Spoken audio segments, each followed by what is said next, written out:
Self-described moderate who is really just a right-wing Russian-paid grifter, Tim Pool was the latest victim on Jubilee's Surrounded, where him and I had a debate and an exchange on his claim that the mainstream left commits more violence than the mainstream right. And in our debate, Tim made one of the stupidest, most idiotic, and asinine concessions I've ever heard someone make on a Surrounded episode.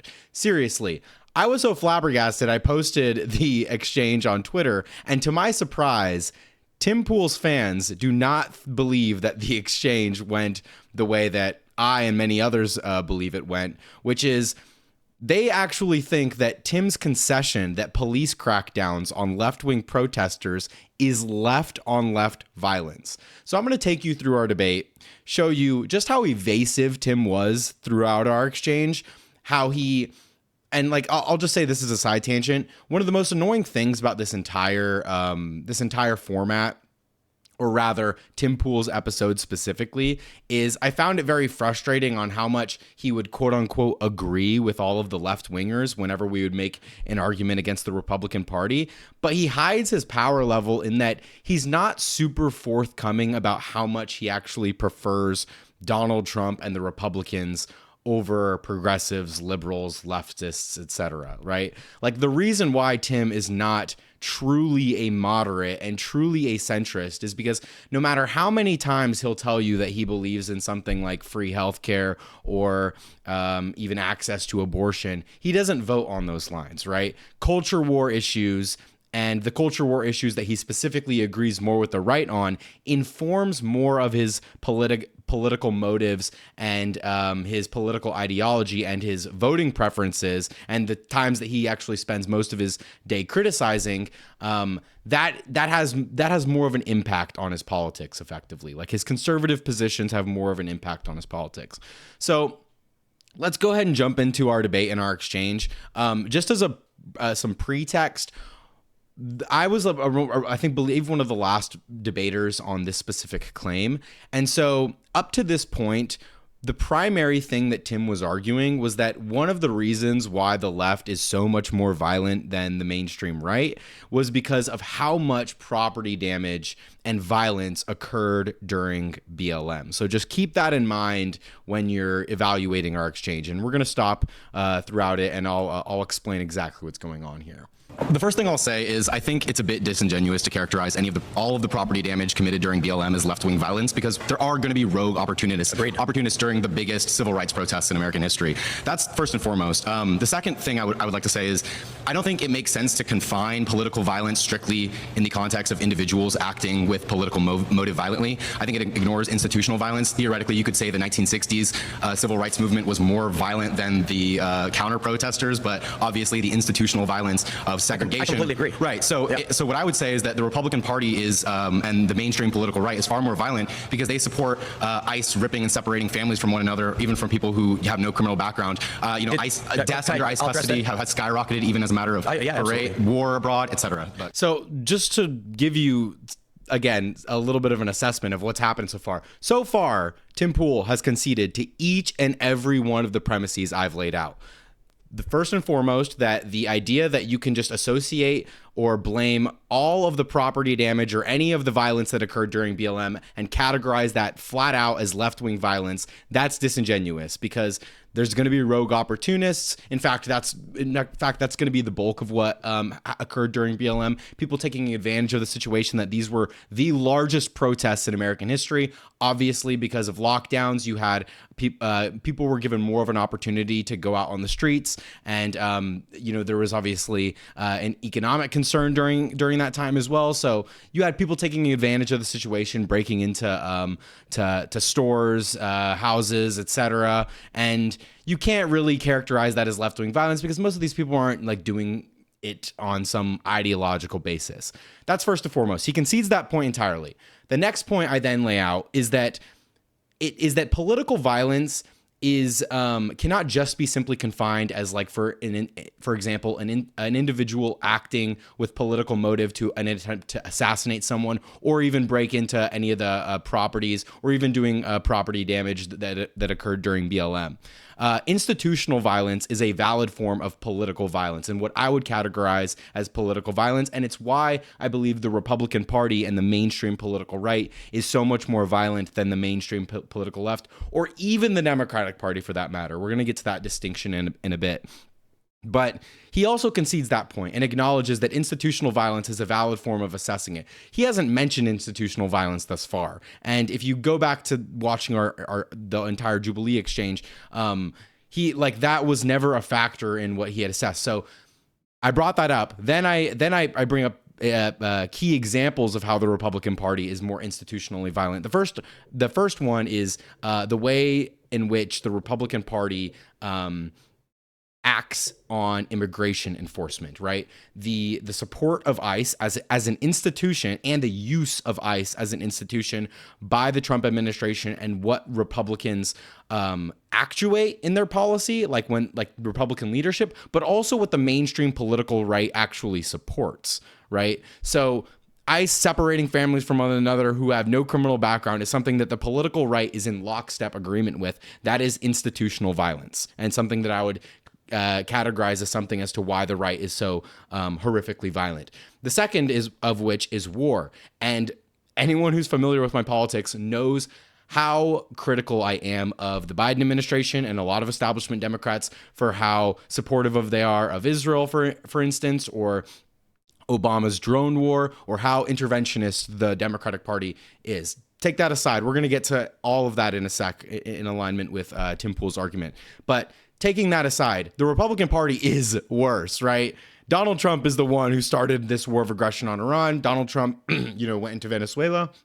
The Republican Party is far more hawkish and far more interventionist. Now, that's something that Tim Pool actually attempted to argue against just a few years ago during the Biden administration in his exchange with Emma Vigeland, who's a popular progressive commentator. He attempted to argue that it's actually been flipped, that the Republican Party is actually more non-interventionist. But the reality is they were just using and weaponizing populist non-interventionist rhetoric against the Biden administration for political gain. And then as soon as Donald Trump took power, we attacked Iran, not once, but twice, right? People forget that even before this, we went to war with them during the 12-day war in 2025. And even before that, during Donald Trump's first term, you can say that although Donald Trump didn't start any quote-unquote new wars, he increased drone strikes by over 400%, and his political posturing in the Middle East by reimposing sanctions, leaving the JCPOA, etc. It's clear that the Republican Party has always still been a far more hawkish political party, and the right, generally speaking, is far more hawkish and far more friendly and applicable to wars. So thus far, all of those things are things that Tim Pool has in lockstep agreed with me on, okay? Pay attention to how he attempts to still argue that the mainstream left is more violent than the mainstream right. I'd love to talk the war stuff. I'm a big foreign policy guy. But domestically, did this not happen during Barack Obama's administration? It did, but not to the same extent. Agreed. And Barack Obama was criticized for it by who? The political left. Okay, again, two agreements. So his first initial attempt to argue against what I'm suggesting is that Democrats and the Obama administration specifically, did do all of these things that I'm very critical of the Republican Party for. So, for instance, the use of ICE. Yes, Obama did that, but not to the same extent. Similar thing with interventionists, right? The drone war. Obama did that, but even relative to Trump's first term, not to the same extent. So, assessing parties, right, I do believe the Democrats are the lesser of two evils. And I acknowledge that the Democrats do participate in structural forms of violence, whether it be the use of ICE or whether it be the drone war in the Middle East, but they do it to a lesser extent. And the claim is specifically who commits more or less violence, the mainstream political right or the mainstream political left. That is also an important distinction because Democrats and Republicans aren't exactly synonymous with mainstream political left and mainstream political right, because when Barack Obama does mass deportations, or at least deportations to a high degree, and uses ICE, and when Barack Obama uses the drone war, he's not criticized for it by the right, he's criticized for it by the left. So the mainstream political left is more than just the politicians. And Tim would have to agree with this because up to this point, most of what Tim has attempted to argue is that the BLM protests were an example of left-wing political violence. And obviously, BLM protesters aren't politicians. They're not Democratic representatives. Now, he may attempt to tie them in somehow, but that's not exactly the mainstream political left or the mainstream political right. Is just the party, right? So we have to factor in, what do the people broadly support? And the mainstream political left is broadly very critical of those actions by Obama, whether it be ICE in immigration or the case of drone strikes, for example. Agreed. Right. So my point is not to say, again, that there's no violence on the right, and I think the institutional argument is actually a good one. However, my view largely is, when you look at Occupy Wall Street, for which I was there and I watched police instigate fights, or when I was on the ground during the protests on West Florissant Avenue, and I saw police throw a flashbang grenade at protesters who were not doing anything violent.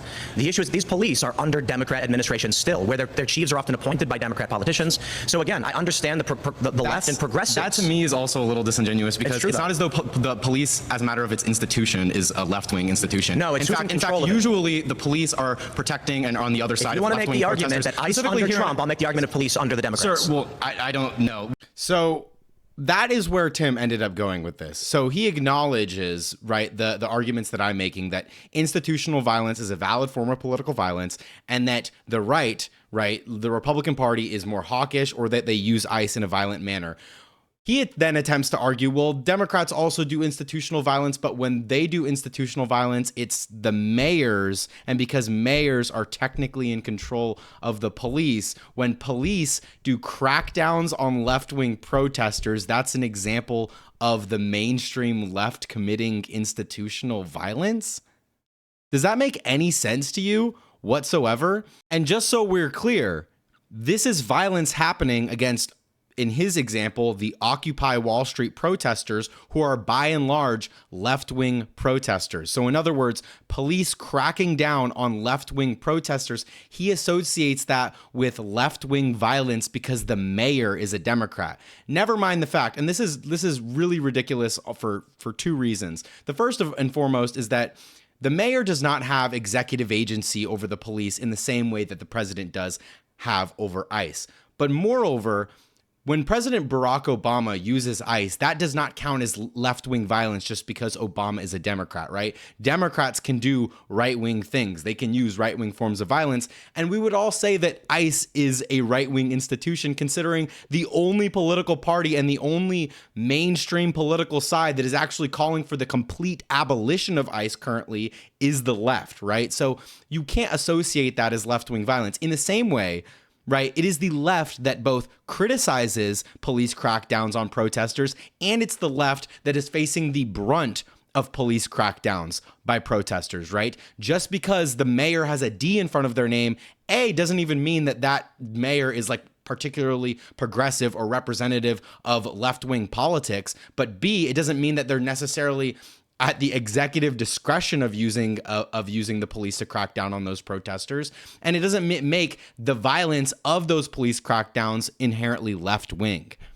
Well, which is, does law enforcement defer to their politicians or not? It depends. Because ICE is an executive agency, they do. And the police department in Minneapolis is under the Democrats, yes. Right, and we all agree that there's problems there. But they're criticized and often on the other end of left-wing protesters. So, for instance, the protests against ICE here in Los Angeles, it's usually against left-wing. So, what is it? Left-on-left violence? Is that what you're claiming? Sometimes, yes, absolutely. You think police protesting against or committing violence against left-wing protesters? It's left-on-left violence, really? Yes. I think that's. And that should show you how asinine his position is. And I think, to me, it was a little difficult in this moment because I did not expect Tim to concede such a ridiculous point. The idea that police crackdowns on left-wing protesters is left-wing infighting just because the mayors are Democrat is ridiculous.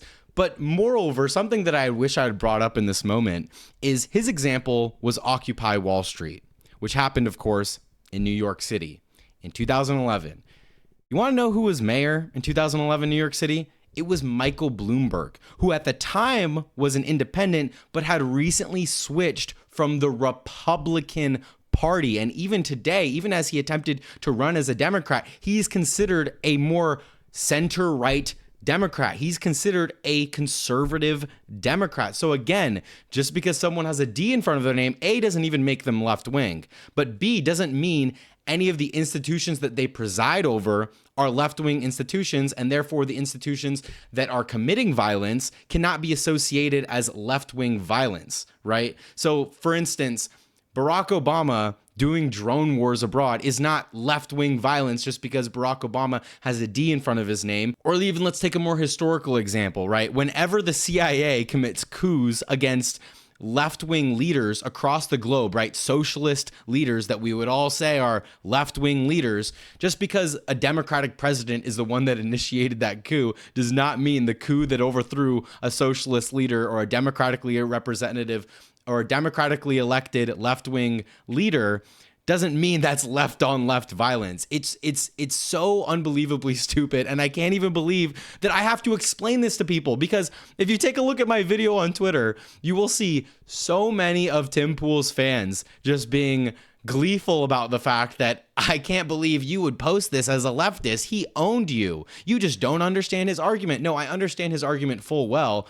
I just don't know why the mayor being a Democrat has any relevance as to whether or not police crackdowns are left-wing is considered left-wing violence. But moreover, it should also be noted that Tim still hasn't demonstrated that those police crackdowns should count more than ICE ripping up families from one another, or war abroad, which should count as an extreme form of political violence, right? Bombing another country, starting an offensive war of aggression on another nation in an attempt to overthrow their regime, like Donald Trump has done in the case of Iran. That is the most extreme form of political violence you could possibly think of. Or even, for instance, the cases of free speech. One of the big issues that Tim talked so frequently about in this debate, or this entire Jubilee episode for that matter, was that the left was antithetical to free speech, and that the Biden administration specifically was attempting to censor social media companies from spreading false information about either COVID or vaccines, right? He used that as a means to demonstrate, look, they're very anti-free speech, they're very against the First Amendment, they're authoritarian, and that's a form of political violence. Well, what has Donald Trump done? Donald Trump has weaponized ICE. Again, so in alignment with the example I brought up earlier, Donald Trump has weaponized ICE to black bag a college student who wrote an op-ed that was critical of Israel. Donald Trump has been found guilty to have violated the First Amendment by a federal judge who found that Donald Trump's use of ICE and the Trump administration's use of ICE was deliberately being used to arrest, detain, and intimidate and effectively silence pro-Palestine protesters on college campuses, specifically students and faculty members, legal non-citizen students and faculty members who were here. So even in the case of free speech, right, even in the case of whether or not the party is doing more silencing, the Trump administration is still more authoritarian, it is still worse, and it is still effectively more violent. And so it's just funny that Tim continued to bite this bullet. But we'll go ahead and finish our debate, and then I'll give you some commentary at the end and just show you a little breakdown of our exchange as a whole. I think that's ridiculous and absurd. The police who live in these cities tend to be more moderate, but they're not hard conservatives. But is the institution is policing as an institution a left-wing institution? In New York, well, I would define a left-wing institution. Exactly. What I would say is Democrat politicians are the ones appointing these police chiefs and these administrations who are enacting these policies. But are they? So when you are voting for someone into office, this is not conservatives doing it. It's not mainstream right-wingers putting in police that beat protesters. But who politically supports the police as a matter of their rhetoric and ideology? Indeed, the right indeed the the left. rights, but the okay, right, so the right then you doesn't live in admit- these places. Yeah, but nor you- do they appoint but- these people. Sure, but don't you- tell me that ICE under Donald Trump, but not police under Democratic politicians. Hold on. The left doesn't appoint protesters who commit random acts of violence completely against agree. property. That's not so my argument. I know. But earlier you were making the case that it's the ideology that motivates what these rioters are doing, and that's the reason why the left is ultimately responsible. What I would say is the can I underlying can I ideology is overlapping with the Democratic Party. Sure, and so what I'm saying is that if you want to be consistent, the underlying ideology that supports the police and as a matter of institution, and when the police are cracking down on left-wing protesters, that's overwhelmingly on the side of conservatives. So I think that really nails what my overarching point is that police, when they're cracking down on left-wing protesters, they're doing it against the left, and that they're also being criticized by the left. But when police are cracking down on left-wing protesters, regardless of whether or not the mayor itself has a D in front of their name or an R in front of their name, you know who supports the police doing those crackdowns and doing violence against left-wing agitators and protesters or what have you? It's conservatives. It's the right. They're the ones who back the blue, right? They're the ones who consistently suggest to us that police violence is not a real issue in this country. It is, in fact, conservatives, right, who would back ICE, regardless of whether or not the president has a D in front of their name or an R in front of their name. It is the mainstream political right that supports violence from ICE or violence from police, regardless of who is in charge. But if you want to make the case that who in charge actually matters and do a comparison, then yes, it's true that Donald Trump's use of ICE is actually far worse than Barack Obama's use of ICE or even Joe Biden's use of ICE, because Donald Trump's use of ICE particularly targets people who have no criminal background or no violent criminal background. And Donald Trump's use of ICE has actually gone insofar as an attempt to silence non-student faculty members and, non-citizen students and faculty members on college campuses who were protesting for Palestine. And so just as a last little tidbit, shout out to Framing Logic, who recently did a video breaking down one of my debate exchanges with Dave Rubin, just to show how evasive Dave Rubin was. I wanted to do something similar, so I pulled up a document just as a brief review, just to show you how evasive Tim Pool was in our entire exchange, right? I came in with a forthcoming argument disputing his BLM claim, which he just flat out decided to agree to, didn't even attempt to argue that. I then come up with a new argument that institutional violence is broadly why the right is far worse. He says he agrees and that the institutional argument is a good one. He initially attempts to try to get me to admit, well, the Democrats do it too, right? They do war too, they do ICE too, right? Barack Obama did those things too. That was his first argument. I say no, not to the same extent.